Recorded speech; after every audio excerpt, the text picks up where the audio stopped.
খরচ করে তাকে টাকা ছাড়া মানুষ নাই সেটা কিসের আলেম তারা? আপনি এভাবে কথা বলেন কেন? এক আপনি এভাবে কথা বলেন কেন? আপনি এভাবে কথা বলেন কেন? ওইভাবে বলতে হবে টাকা ছাড়া মানুষ নাই। না, না, এভাবে হয় না। সকালবেলা টাকা পাঠান লাগবে। আপনি দিচ্ছেন, আপনি দিচ্ছেন না, কেন? কথা কব, আসতে ভাই, তাও দেখতে দিব না যদি এখানে বহন করে ফেলা যায় নাকি আজকে দিয়ে কাম কাজ হবে। এইবার পাবনা নাকি শুরু হলো এক পাও যাইতে দিব না আপনি দিচ্ছেন বলনা না কম দেয়া যায় আমি দেখব আচ্ছা, বাবা, দাঁড়ান না, এখন আমি কিন্তু দিতে পারছি না। ভাই, আপনি কার সাথে কথা বলছেন? মোতালেব কই? দেখতেছি সেই রকম কাজ আমার গোটা বিশ্বে চলছে। বিশ্বাস করো বাংলাদেশের মুসলমানেরা এই অকাজ দূর করতে গেলে একমাত্র কোরআনের শাসন ছাড়া এই অকাজ দূর করা যাবে না।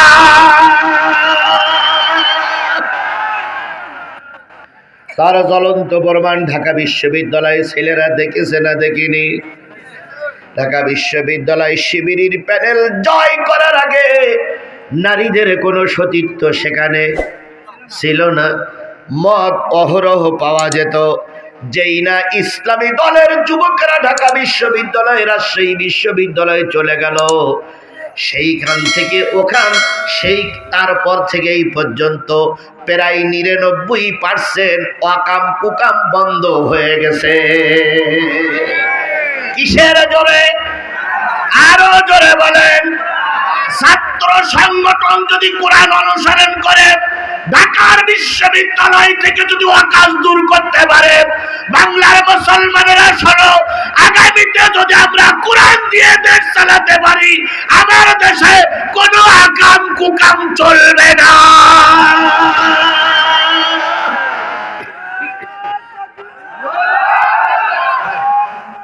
দুনিয়ার শোনো, দুনিয়ার কোন জাগতিক নেতা তার আইন দিয়ে আকাম কুকাম বন্ধ করতে পারবে না, একমাত্র কিসের আইন ছাড়া? জোরে বলেন, কিসের আইন ছাড়া? কোরআনের আইন ছাড়া এদেশে শান্তি প্রতিষ্ঠা কেউ করতে পারেনি, করা সম্ভব নয়। যদি মানুষের তৈরি করা মত এবং পথ দিয়ে শান্তি প্রতিষ্ঠা হতো, তাহলে 54 বছরের ভিতরে আমাদের দেশের এত আকাম কুকাম হতো না। পারিনি, হওয়া সম্ভব নয়। দেশে শান্তি প্রতিষ্ঠা করতে গেলে শুধুমাত্র একমাত্র কেবলমাত্র কোরআনের বিধানেরই দরকার। সেই ওয়াকাজের মেলার কথা বলছিলাম। ওয়াকাজের মেলায় জায়েদের বাবা আর জায়েদের মা তিনজন আসতেছে নেকি কামাই করার জন্য ওয়াকাজের বেলায়। ওইটা ওদের সমাজে কি ছিল? নেকি বা সওয়াব ছিল।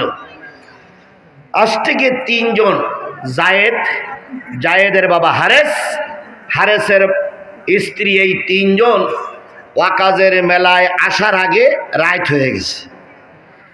তাই মরুভূমির বুকে আলো জ্বালিয়ে তিনজন একটা তাঁবু গিড়ে শুয়ে আছে। মাথার কাছে টিম টিম টিম টিম করে আলো জ্বলছে। বলুন তো, মরুভূমির বুকে যদি আলো জ্বলে রাতের অন্ধকারে, সেই আলোটা দূর থেকে দেখা যাবে না যাবে না? মক্কার ভালো সন্তান, ভালো মানুষের ছেলেরা চিন্তা করলো, দূরে যখন আলো জ্বলতেছে তখন ওখানে নিশ্চয়ই মাল আছে। চলে গেল সোনার ছেলেরা, বাবার মাকে বন্দি করে ছোট্ট 15 বছরের ছেলে জায়েদকে কিডন্যাপ করলো। কিডন্যাপ সেই কাবায় ছিল, মক্কায় ছিল। এখনো বুঝি পৃথিবীতে কিডন্যাপ নাই?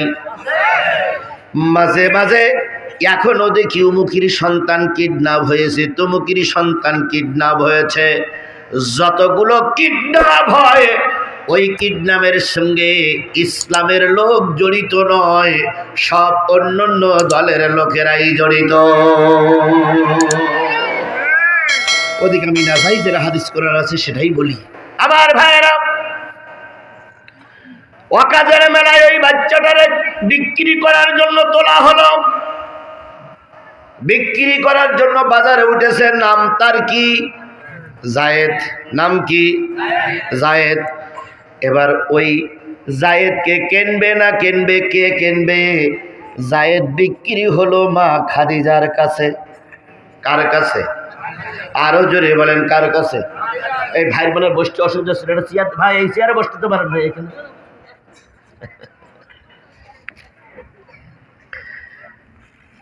বিক্রি হলো খাদিজার কাছে। খাদিজার কাছে বিক্রি হওয়ার পর এখনো পর্যন্ত খাদিজার সঙ্গে নবীজির পরিচয় হই নাই। কিছুদিন পরে আল্লাহ রসুল আর খাদিজার সঙ্গে পরিচয় হয়ে গেল।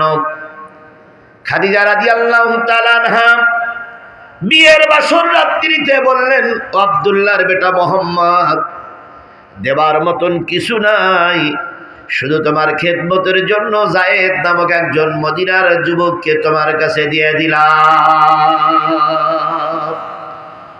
নবীর ঘরে লালিত পালিত হচ্ছে, নবীর সঙ্গে থাকে খাদিজা আর যায়েদ।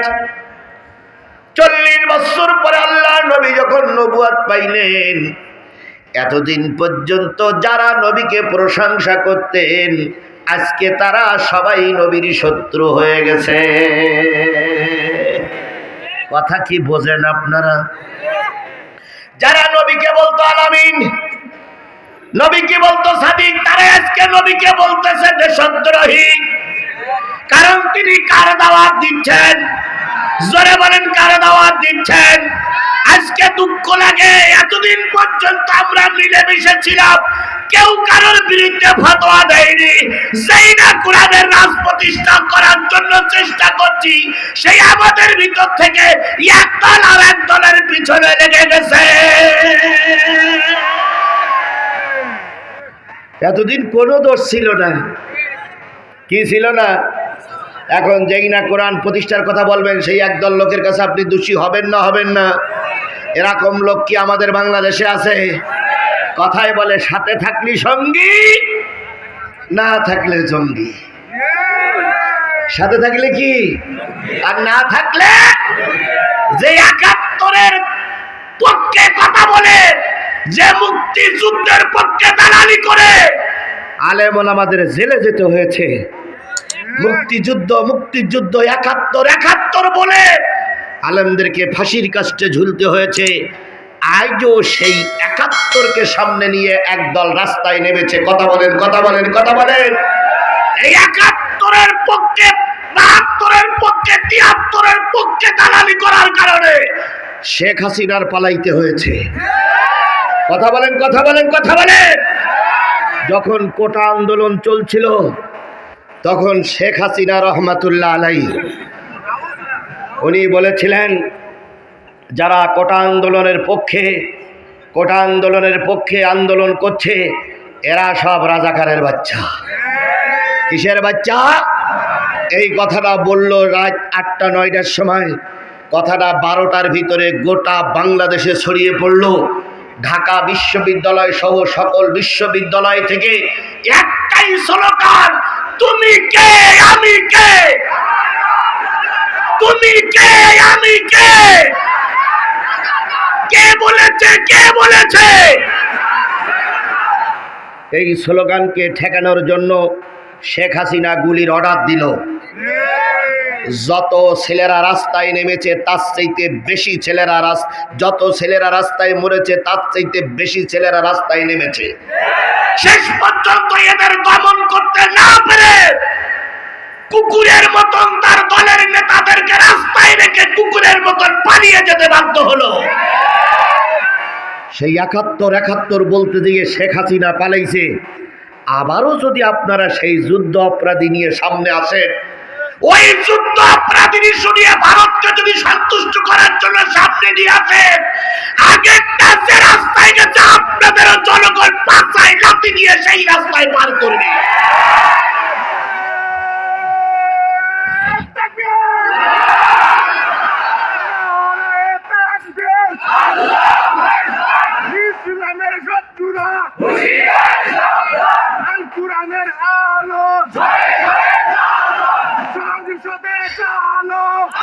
আমার ভাইরা,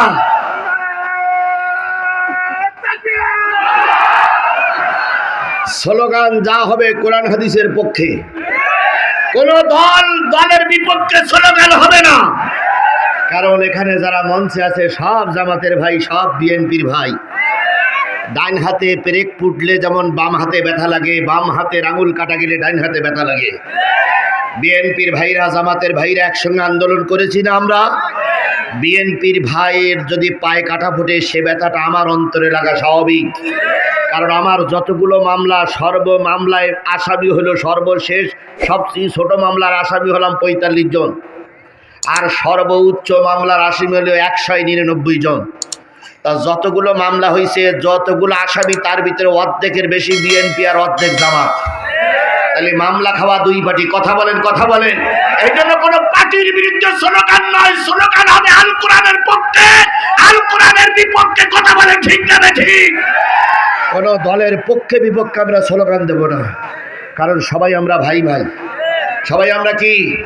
জোরে বলেন, সবাই আমরা কি? যদি টুকু সাহেব পাশ করে স্যালুট, আলহামদুলিল্লাহ। যদি আমার প্রিয় ভাই জাহিদ সাহেব পাশ করে ডবল স্যালুট। আমরা কারোর পক্ষেও নয়, বিপক্ষেও নয়, আমরা সবাই কিসের পক্ষে? আল্লাহ আমাদের বোঝার তৌফিক দিক। আর একটু জোরে বলেন আমিন। তবে অবশ্যই আমরা আওয়ামী লীগের বিপক্ষে, তবে সব আওয়ামী লীগের বিপক্ষে নয়। যারা দেশের মাল খেয়ে চলে গেছে তাদের বিপক্ষে, যারা মিথ্যা মামলা দিয়ে পালাইছে তাদের বিপক্ষে। কথা বলেন ঠিক না ঠিক? সাধারণ যারা কর্মী ভাই আছেন তারা আমাদের ভাই।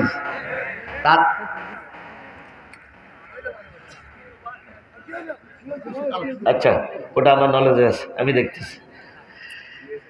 আল্লাহ আমাদের সাধারণ যারা আওয়ামী লীগ তাদের বিরুদ্ধে আমাদের কোনো অভিযোগ নাই, কারণ ওরা তো কিছু বুঝতো না। ওরা এমনি এমনি আবার ওরা চলে গেছে, আবার ওরা কায়া পাল্টাইছে। ওরা আমাদের ভাই। আমরা বুকের জামা খুলে দিয়ে তোমাদের জন্য অপেক্ষা করতেছি। ইসলামের দরজা তোমাদের জন্য কি? আর এখানে যদি কোনো অমুসলিম ভাই থাকেন, আপনাদের বিরুদ্ধে আমাদের কোনো অভিযোগ নাই, কারণ আপনারা পরিস্থিতির শিকার। এই জন্য সকল অমুসলিম ভাইরা, মুসলমানরা যেমন সুযোগ সুবিধা নিয়ে বসবাস করবে,